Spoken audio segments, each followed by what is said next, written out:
La idea de que el mal es siempre inconsciente resulta más bien difícil de entender. ¿Puede explicarla un poco más? Ouspensky. Dije que, en primer lugar, trate de descubrir por sí mismo lo que llaman mal, lo que llama mal, no mediante definición, sino mediante ejemplos.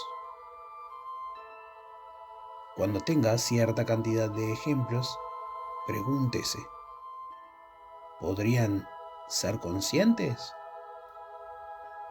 ¿Las cosas malas podrían hacerse conscientemente? Después verá que solo podrían hacerse inconscientemente. Otra respuesta es que todo lo que llaman mal puede suceder mecánicamente y sucede siempre mecánicamente, de modo que no tiene necesidad de la conciencia.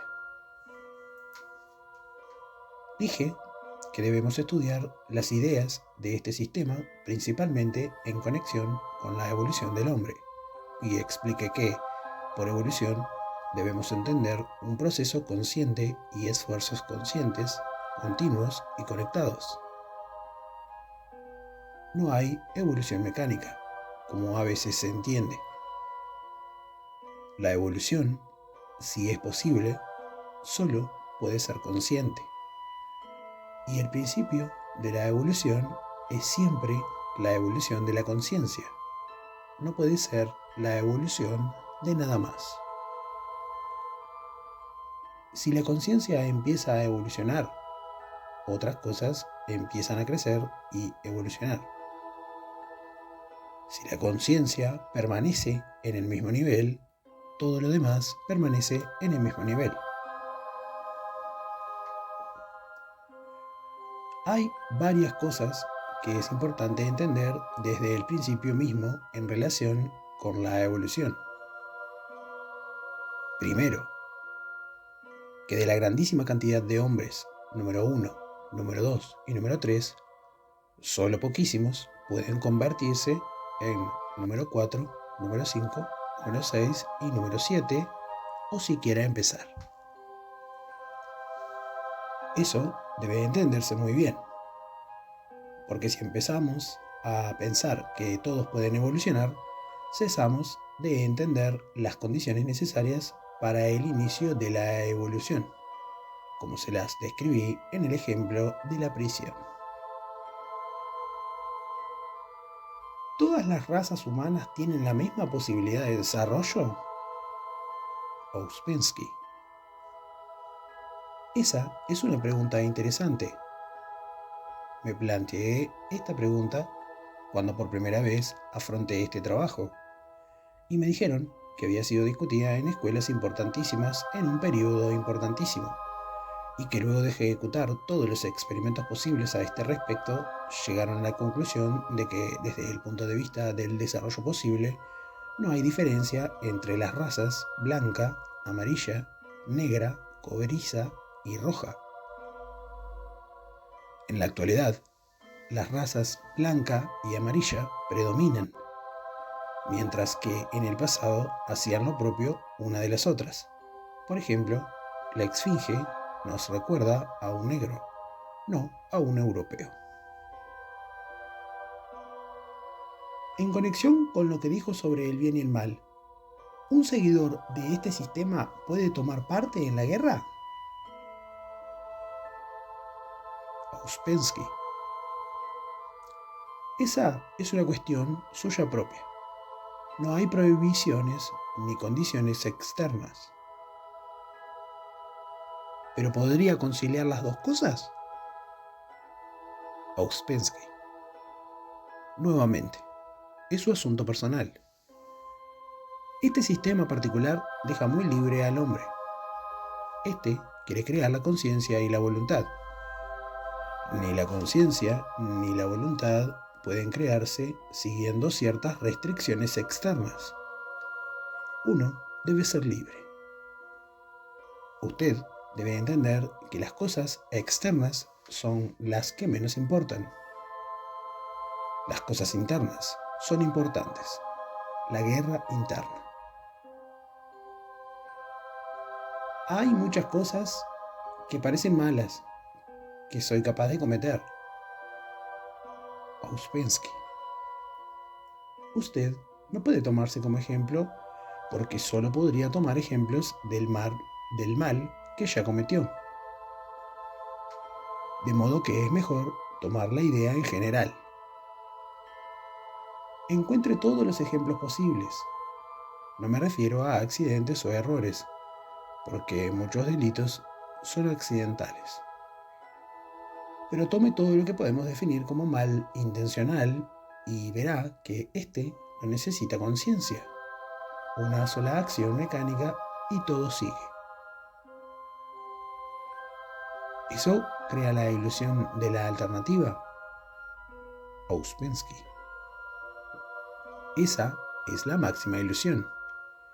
La ilusión de hacer y la ilusión de la alternativa. Estas cosas pertenecen a un nivel superior.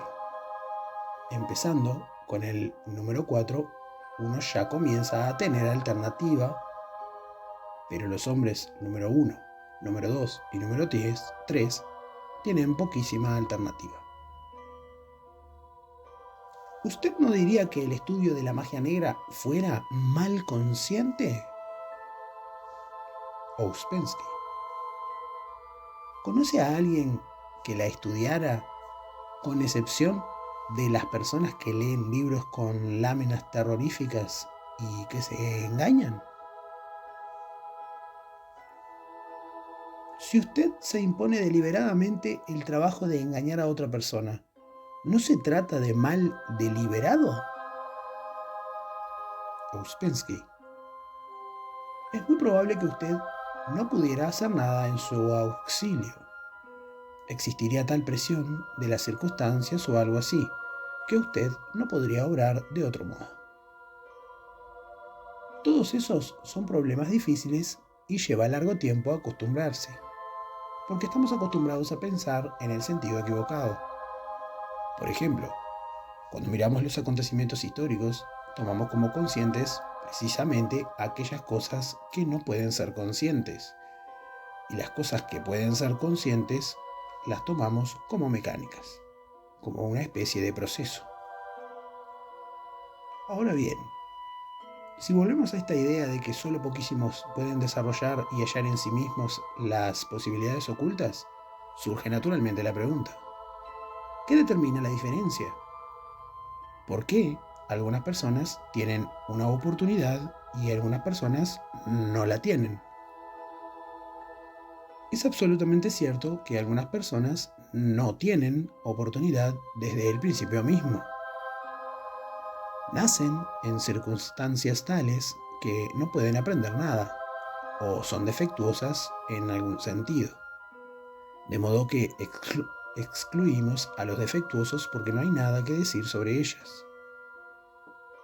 Nos interesan las que están en circunstancias normales y que ellas mismas deben ser normales, con posibilidades corrientes de aprender, entender, etc. Ahora bien, de estas personas, solo poquísimas serán capaces de dar siquiera el primer paso en el sentido del desarrollo. ¿Cómo y por qué esto es así? Todas las personas, en las condiciones corrientes de la vida, viven bajo dos clases de influencias. Primero, están las influencias creadas en la vida, el deseo de riqueza, de fama, etc., a las que llamamos influencias A. Segundo, hay otras influencias que provienen de la vida externa, que trabajan en las mismas condiciones, aunque son diferentes, y a estas influencias las llamamos B. Alcanzan al hombre en forma de religión, literatura o filosofía.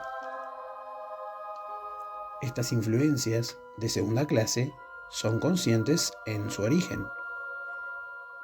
Las influencias A son mecánicas desde el principio. El hombre puede encontrarse con estas influencias B o pasar por ellas sin advertirlas, o puede oírlas y pensar que las entiende, usar las palabras y, al mismo tiempo, no comprenderlas realmente para nada. Estas dos influencias determinan realmente el ulterior desarrollo del hombre. Si el hombre acumula influencias B, los resultados de estas influencias cristalizan en él. Uso la palabra cristalizar en el sentido corriente. Y forman en él cierta clase de centro de atracción que llamamos centro magnético. La masa compacta de la memoria de estas influencias le atrae en cierta dirección o le hace girar en cierta dirección. Cuando el centro magnético se forma en el hombre, le será más fácil atraer para sí más influencias B, no distrayéndose con las influencias A. Entre las personas corrientes, las influencias A pueden insumirles una buena parte de su tiempo, de modo que nada quede para las demás influencias, y difícilmente son afectadas para nada por las influencias B. Pero si el centro magnético del hombre crece, entonces, luego de algún tiempo, aquel se encuentra con otro hombre y con un grupo de personas, de quienes puede aprender algo diferente, algo que no está incluido en las influencias B y que llamamos influencias C. Esta influencia es consciente en origen y acción y solo puede ser transmitida mediante instrucción directa. Las influencias B pueden llegar a través de libros y obras de arte y cosas por el estilo, pero la influencia C solo puede llegar mediante contacto directo. Si un hombre en quien creció el centro magnético se encuentra con un hombre o un grupo a través del cual está en contacto con la influencia C, eso significa que ha dado el primer paso. Entonces hay para él una posibilidad de desarrollo. ¿Qué significa el primer paso? Ouspensky. Eso está conectado con la idea de un sendero o camino. Lo que es importante comprender es que el camino no comienza en el nivel corriente de la vida, empieza en un nivel superior. El primer paso es el momento en que uno se encuentra con la influencia C. Desde este momento comienza una escalera con una cantidad de escalones que han de ascenderse antes de alcanzar el camino. El camino no empieza en el fondo, sino solo después de haber ascendido el último escalón.